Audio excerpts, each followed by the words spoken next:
धर्म ग्रंथों के अनुसार यक्षिणियों की कुल संख्या 36 बताई गई है, जिनमें से 4 गोपनीय हैं और बाकी 32 प्रमुख हैं।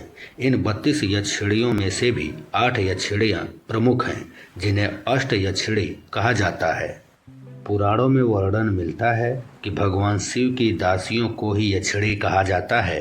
पुराणों में 36 यक्षिणियों का उल्लेख मिलता है, लेकिन उनमें से 4 पूरी तरह गुप्त हैं। उनके विषय में कोई नहीं जानता। यक्षिणी, जिनका शाब्दिक अर्थ होता है जादू की ताकत, ये आदिकाल से संबंधित रहस्यमय जातियां हैं, जिनके बारे में ज्यादा सुना या कहा नहीं गया है। अष्ट यक्षिणियों में भी सबसे पहली यक्षिणी है सुर सुंदरी। आज हम सुर सुंदरी के बारे में ही जानेंगे। सुर सुंदरी यक्षिणी सबसे सुंदर स्त्री है। संभव है आपको वैसी स्त्री कहीं नहीं मिलेगी। सुर सुंदरी यक्षिणी के दर्शन यदि आप कर लेते हैं तो यह आपके लिए सौभाग्य की बात होगी। लेकिन इतना माना जाता है कि यह सुंदरता में सबसे अच्छी है। आपको बता दें कि यह भौतिक सुंदरता नहीं होती, क्योंकि यक्षिणी का कोई सुंदरता की वजह से ही इसको सुर सुंदरी यक्षिणी कहा गया है।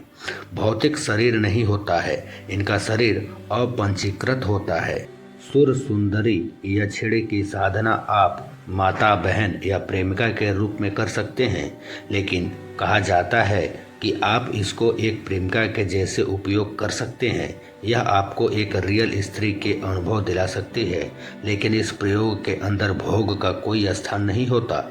कुछ साधक सोचते हैं कि वे यक्षिणी को सिद्ध करके उनके साथ भोग कर सकते हैं, लेकिन यह बिल्कुल गलत है। सुर सुंदरी यक्षिणी की साधना यदि आप प्रेमिका के रूप में करें तो अधिक अच्छा होगा। ऐसा माना जाता है कि यह एक रियल प्रेमिका के जैसा व्यवहार कर सकती हैं। यह आपके मन की बात को पढ़ भी सकती हैं और आप इससे बात भी कर सकते हैं। सबसे अच्छी बात तो यह है कि आप इसको कहीं पर भी बुला सकते हैं। सुर सुंदरी यक्षिणी को पत्नी के रूप में कभी भी सिद्ध नहीं करना चाहिए, क्योंकि यदि वह किसी दूसरे स्त्री को स्पर्श करता है तो साधक की मौत हो जाती है। सबसे अच्छी बात यह है कि आप उसे एक मित्र की तरह सिद्ध कर सकते हैं। यह सबसे अच्छा तरीका होगा। कहते हैं कि सुर सुंदरी यक्षिणी की साधना रात को 10 से 12 बजे के बीच आरंभ करनी चाहिए।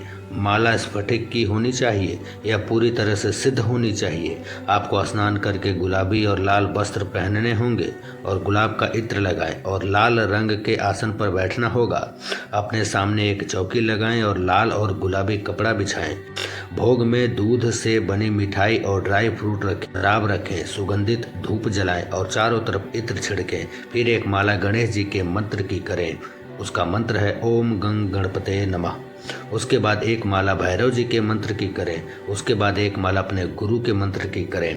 यह सारी प्रोसेस रोज करनी पड़ेगी। उसके बाद 108 माला रोज सुर सुंदरी यक्षिणी का जाप करें। यह क्रिया 21 दिन तक करनी होगी। यक्षिणी का मंत्र है ओम ऐं ह्रीं आगच्छ सुर सुंदरी स्वाहा। 22वें दिन हवन करें। 1008 आहुतियाँ दें। हवन शुद्ध घी में चमेली का इत्र और गुलाब की पत्ती मिलाकर करना चाहिए, और ऐसा करने से सुर सुंदरी प्रसन्न हो जाएगी और आपको दर्शन भी देगी।